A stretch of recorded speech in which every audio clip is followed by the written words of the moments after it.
We're going to talk about कि हम depression से कैसे बाहर निकलें। आपको कभी डिप्रेशन होता है? देखिए, there is a difference between depression हाँ। और जो है वो सैडनेस। अनफॉर्चुनेट सैडनेस, उदासी। अनफॉर्चुनेटली हमारी सोसाइटी में हल्की सी भी उदासी को जो है वो डिप्रेशन का नाम दे देते हैं कि अभी मुझसे बात मत करो, मुझे डिप्रेशन हो रहा है। तो डिप्रेशन का ना एक सर्टन क्राइटेरिया होता है। हर किसी को ऐसे अचानक से चलते फिरते डिप्रेशन जो है वो नहीं हो सकता है। डिप्रेशन के सर्टन सिम्टम्स हैं और सर्टन एक क्राइटेरिया है जिसको अगर मीट कर लेते हैं तो हम कह सकते हैं कि इसको डिप्रेशन हो रहा है या डिप्रेशन डायग्नोज किया जा सकता है। और हाँ, लोग साइकोलॉजिस्ट को कहते हैं कि आपको क्या हो सकता है, आपको क्यों डिप्रेशन होगा, आप तो साइकोलॉजिस्ट हो। भाई, हम भी इंसान हैं और हाँ, हो सकता है हमें भी डिप्रेशन। आई थिंक साइकोलॉजिस्ट हो या साइकेट्रिस्ट हो या कोई भी हो, अगर आप इंसान हैं तो आप कभी ना कभी सैडनेस भी फील करते हैं, कभी ना कभी आपको लोनलीनेस भी हो जाती है, कभी ना कभी आप ऐसा ज़रूर फील करते हैं कि आपको ज़िंदगी में किसी कंपेनियन की ज़रूरत है या कहीं कुछ वेंट आउट करने की ज़रूरत है। तो ऐसी बहुत सारी चीज़ें होती हैं।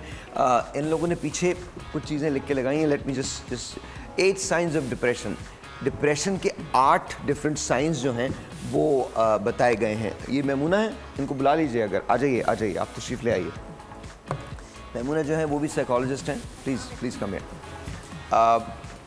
एंग्जाइटी यानी आप एकदम से जिटरी हो जाते हैं और आपको लगता है कि जैसे अभी कुछ होने वाला है, कुछ ना कुछ ज़रूर ऐसा।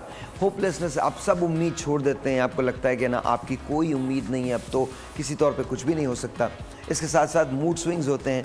तो let me ask you this, Maimoona भी यहाँ आ गई हैं, इनसे भी हम बात करेंगे, but let me ask you this, anxiety हो तो क्या किया जाए?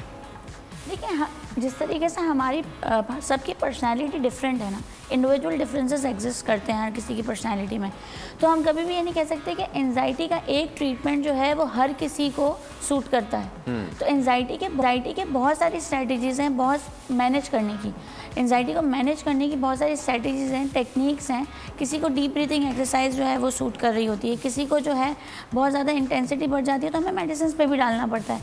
किसी को जो है वो रैशनलाइजेशन के कुछ मेथड्स हैं, कॉग्निटिव कुछ मेथड्स हैं, वो सूट कर रहे होते हैं। तो हमें देखना पड़ता है कि जिसको भी एंजाइटी हो रही है उसको किस लेवल की एंजाइटी है, उसके लिए सूटेबल क्या मेथड है। अच्छा मैमून, हम बात कर रहे थे कि जब डिप्रेशन के ये 8 साइंस हैं जो डिप्रेशन के बताए जाते हैं। एक है होपलेसनेस, जब आप सब उम्मीद छोड़ देते हैं। जब आप सब उम्मीद छोड़ दें, और ये आप भी वाउच करेंगे इस बात को कि कभी कभी फाइनेंशियल स्ट्रेस होता है, कभी कभी रिलेशनशिप का स्ट्रेस होता है, कभी कभी कुछ और होता है, और आपको ऐसा लगता है कि ज़िंदगी में अब कुछ नहीं होगा, तो उस वक्त क्या करना चाहिए?